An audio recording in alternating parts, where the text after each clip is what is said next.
All right, guys. So many people have wondered why we had the pandemic and all that stuff, and many have called it the plandemic.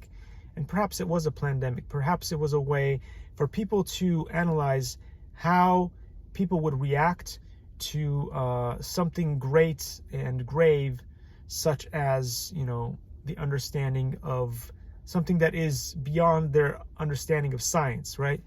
So perhaps the whole point of that was to say, okay, well, if they can handle a pandemic, maybe they can handle the disclosure of UFOs. And I'm hoping that is the case, because if not, our life is going to continue to be very uninspiring. I mean, what could we possibly do now that we've finally become a little bit more intelligent for the next 100 years, 200 years?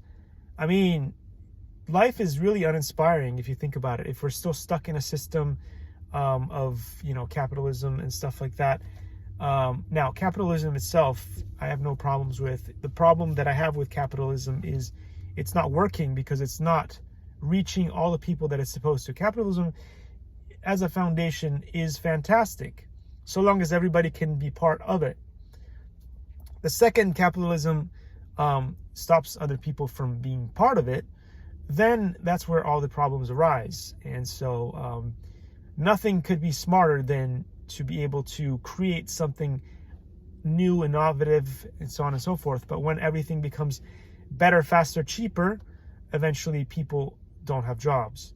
And so that's when capitalism falls apart, because you need people to have jobs so they have money, so that they can contribute to the economy. So basically everything falls apart when that is not true. Having said all that, this is one of the cool things that I just realized. We are now at Costco, and finally we have birds. Birds are back in the air. That's pretty cool. The hawks have returned. Maybe they went off somewhere else for the winter, but they're back, and that's a beautiful thing.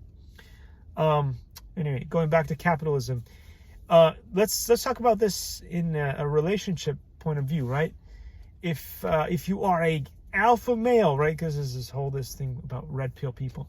If you're an alpha male, do you want, when you're looking for your spouse, are you looking for better, faster, cheaper? No.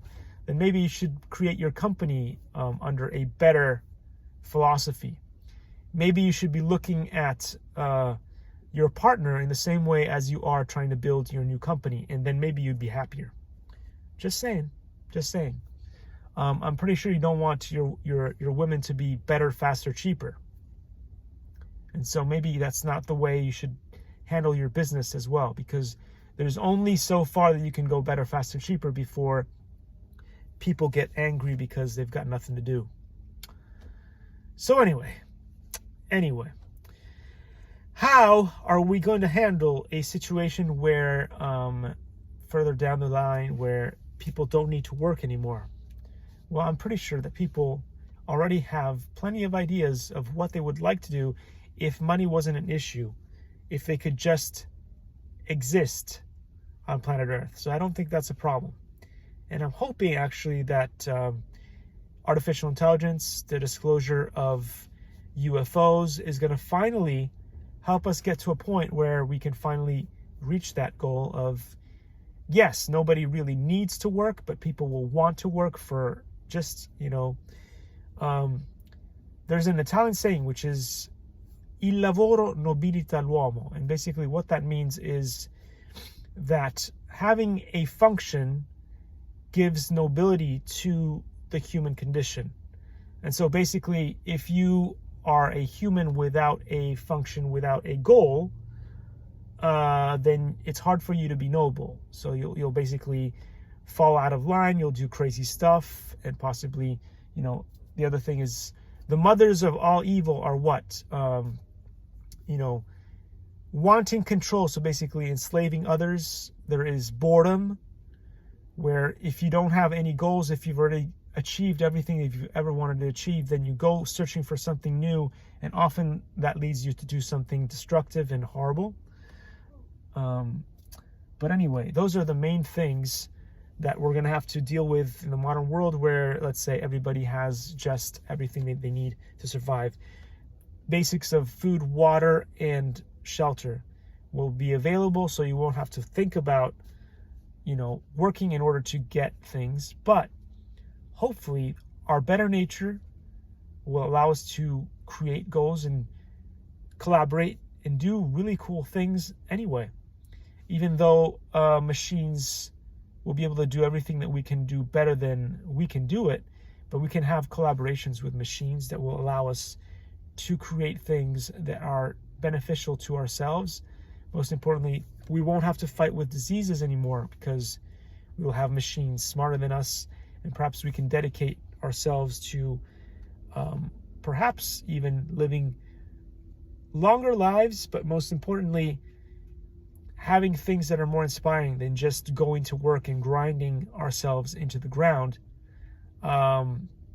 which in some cases is fine, so long as we're not creating this continuous world of, have-nots and haves, or basically the people who have stuff and the people who don't have stuff, which just creates jealousy and hatred and all that stuff. And so long as we stop using fossil fuels and stuffs like nuclear that is just destroying everything in its wake, because let's face it, if we were very highly intelligent beings, we could get nuclear to work.